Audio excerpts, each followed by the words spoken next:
توی یه اقتصادی مثل اقتصاد ما که تورم امان همه رو بریده، چطوری میتونیم نه تنها پولمون رو حفظ کنیم، بلکه بیشترش هم بکنیم؟ توی این تحلیل 5 دقیقه‌ای می‌خوایم نقشه راه بقای مالی در ایران رو با هم بررسی کنیم. این فقط یه ضرب المثل قدیمی نیست، یه واقعیت تلخ اقتصادیه. جوابش همونطور که آمار و ارقام بهمون نشون میدن توی فهمیدن و شکست دادن یه دشمن نامرئی تورم. خب بیایید با این دزد خاموش بیشتر آشنا بشیم. فکر نکنید تورم یه کلمه قلمبل سلمبه اقتصادیه که به من و شما ربطی نداره. نه، تورم یه واقعیت روزمره است که خیلی آروم و بی صدا دستش رو میکنه توی جیب شما. این جمله رو واقعا باید قاب گرفت گذاشت جلوی چشممون. هر تومانی که توی حساب بانکی شما همینجوری خوابیده، هر روز که میگذره یه ذره از ارزشش کم میشه.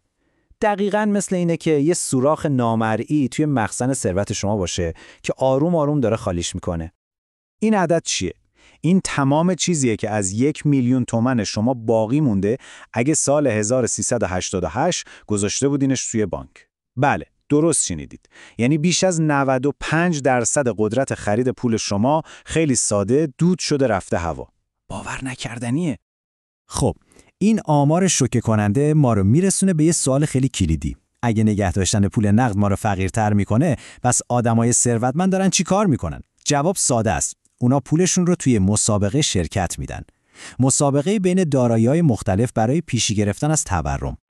خب بیایم با هم نتایج این مسابقه 15 ساله رو ببینیم. پول نقد که خب بازنده مطلق میدانه، خودرو سرمایه شما رو 20 برابر کرده. دلار آمریکا 100 برابر که عملکرد بدی نیست. طلا با رشد 328 برابری واقعاً فوق‌العاده بوده. اما برنده غیرمنتظر این مسابقه کی بوده؟ بازار بورس ایران که حتی از طلا هم جلو زده و سرمایه شما رو حدود 350 برابر کرده. این نمودار دیگه حرفی برای گفتن باقی نمیذاره. ببینید این برجای بلند بورس و طلا رو. بقیه گزینه‌ها در مقابلشون واقعاً کوتوله به نظر میرسن. پس جواب اون سوال اول که چرا پولدارا پولدارتر میشن دقیقاً همینجاست. اونا پولشون رو توی دارایی‌هایی مثل این دوتا سرمایه‌گذاری میکنن. خب پس اگه بورس انقدر عالی بوده، یعنی باید همه پولمون رو برداریم و سهام بخریم؟ جواب یک کلمه است.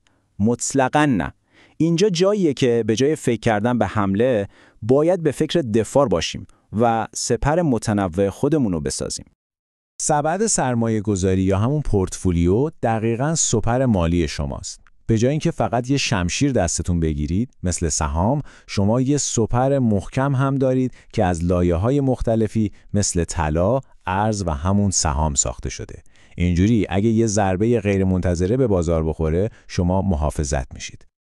یه داستان قدیمی هست از یه تاجر توی جاده ابریشم که تمام ابریشم‌های گرون قیمتش رو توی فقط یک کاروان گذاشته بود. راهزنا به کاروانش حمله کردن و اون بنده خدا توی یک شب کل ثروتش رو از دست داد.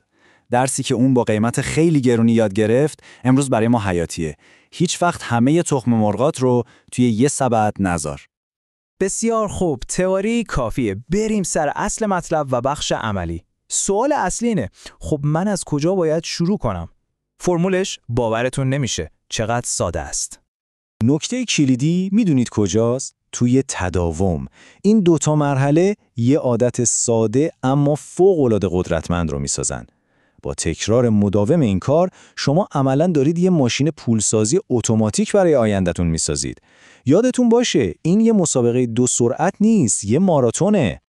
و اگه هنوز برای شروع کردن شک دارید، بذارید با هم یه نگاه به آینده بندازیم. اگه تاریخ بخواد تکرار بشه، قدرت تورم مرکب میتونه آینده‌ای رو بسازه که الان تصورش هم برامون سخته. یه لحظه به این سوال فکر کنید. اگه همون روندی که تا الان داشتیم ادامه پیدا کنه، ارزش پول ما قراره به کجا برسه؟ بله، 1,000,000 تومان. این قیمت پیش بینی شده برای فقط $1 آمریکا تا سال 1411 هست. البته اگه روندهای گذشته ادامه پیدا کنن. این جادوی سیاه تورم مرکبه. این غیبگویی و پیش بینی نیستا. این یه حساب کتاب ساده ریاضیه که به ما نشون میده هزینه هیچ کاری نکردن چقدر میتونه سنگین باشه. و دقیقاً همینه که به ما میگه ساختن اون سپر مالی دیگه یه انتخاب نیست، یه ضرورته. و این سوالیه که در پایان این تحلیل برای شما باقی میمونه. اگه بخوایم کل این ماجرا رو توی یک جمله خلاصه کنیم و بگیم که بالاخره باید چیکار کنیم، نتیجه گیری اینه: توی دنیای تورمی، پس‌انداز کردن پول نقد یعنی فقیرتر شدن. تمام. و سرمایه‌گذاری هوشمندانه یعنی ثروتمندتر شدن. داده‌ها و آمار مسیر رو به ما نشون دادن. حالا انتخاب برای ساختن اون سپر محافظتی با شماست. سپر مالی شما قراره چی باشه؟